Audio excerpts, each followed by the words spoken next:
All right, let's dive into some serious engineering today. We're going deep on a report about a high-pressure gas injection network.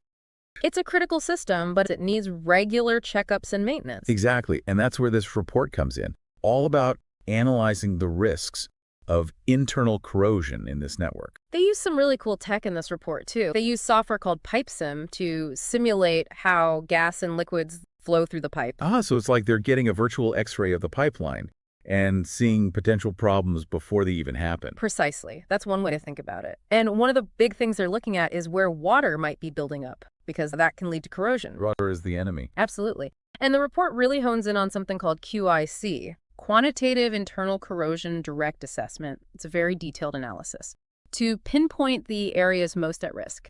And here's the interesting thing.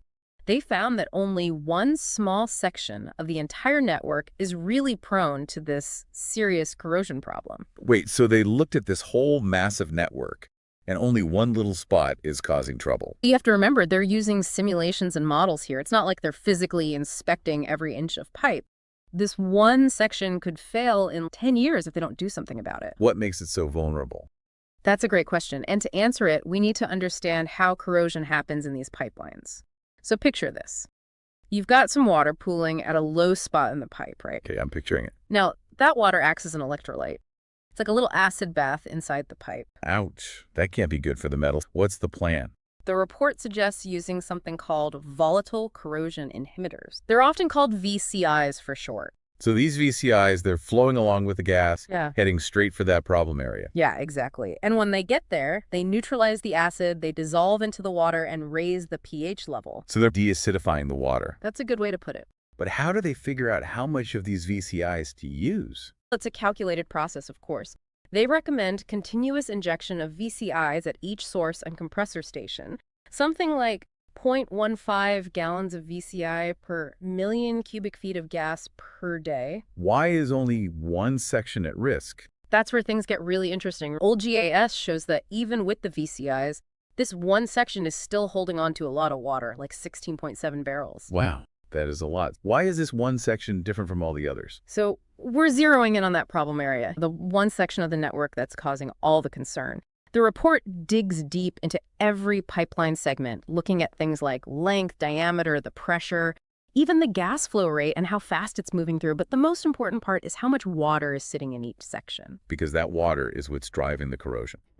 Okay, walk me through this data. What are we seeing in those first 9 sections of the Mainline East leg? The water buildup in those first 9 sections, practically nothing. Just a tiny fraction of a barrel, really negligible. The gas is flowing at a good clip there, so it keeps things moving.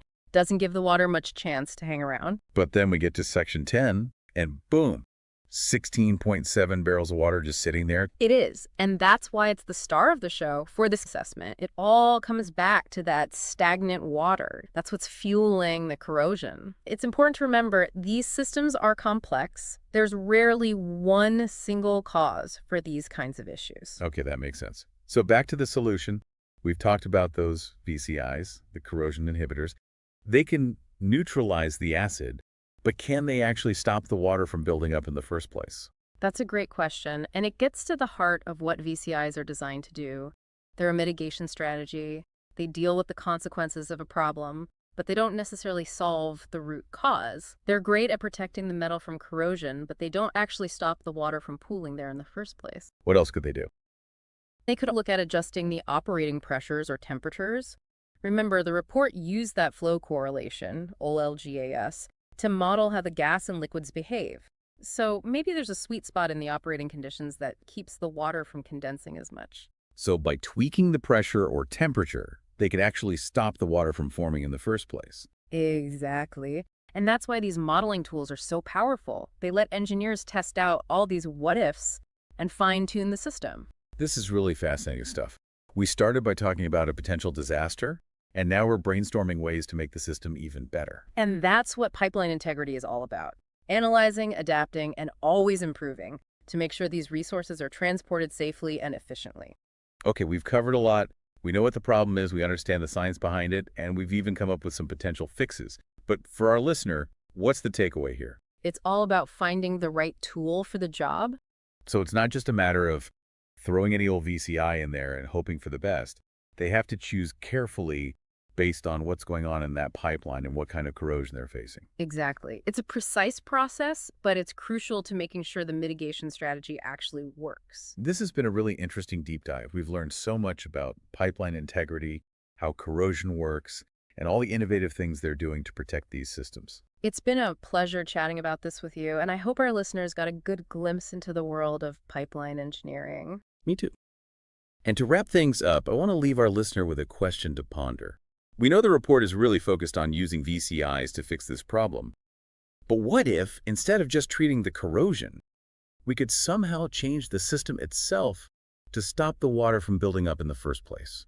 That's a great question, and honestly, it's something that pipeline engineers are always trying to figure out, to design systems that are basically immune to corrosion. Yeah, it's about shifting from reacting to problems to preventing them altogether. Exactly. That's the challenge I leave with our listener. Absolutely. Yeah. And we talked about that report, the one that uses all those high-tech tools to figure out where corrosion might be happening. What they found was pretty surprising, wasn't it? Out of this whole network, just one little section is causing a real concern. Yeah, it's accumulating a lot of water, that's basically an invitation for corrosion. We're talking 16.7 barrels of water. That's enough to cause a serious problem, even a failure, within the next 10 years. If they don't do something about it, yeah. And they propose some solutions, right? Like those VCIs, the tiny corrosion inhibitors. They travel with the gas and neutralize the acid that's eating away at the metal. Exactly. So the report talks about maybe changing the system itself, right? To prevent that water buildup. They touch on some ideas for modifying the design or maybe how they operate the system to reduce water accumulation. So instead of just fighting the corrosion, we're talking about outsmarting it, preventing it altogether. Now you're thinking like a pipeline engineer. I've learned a lot from you. We even brainstormed some solutions, maybe tweaking the operating pressures and temperatures. Yeah, it all comes down to using what we know about how corrosion works to design smarter, more resilient systems. This has been a fascinating deep dive. Hopefully, our listeners learn something new about this world of pipelines and engineering. Me too. And on that note, a huge thank you to everyone who joined us for this deep dive into the world of pipeline corrosion. Until next time, stay curious and keep those pipelines flowing.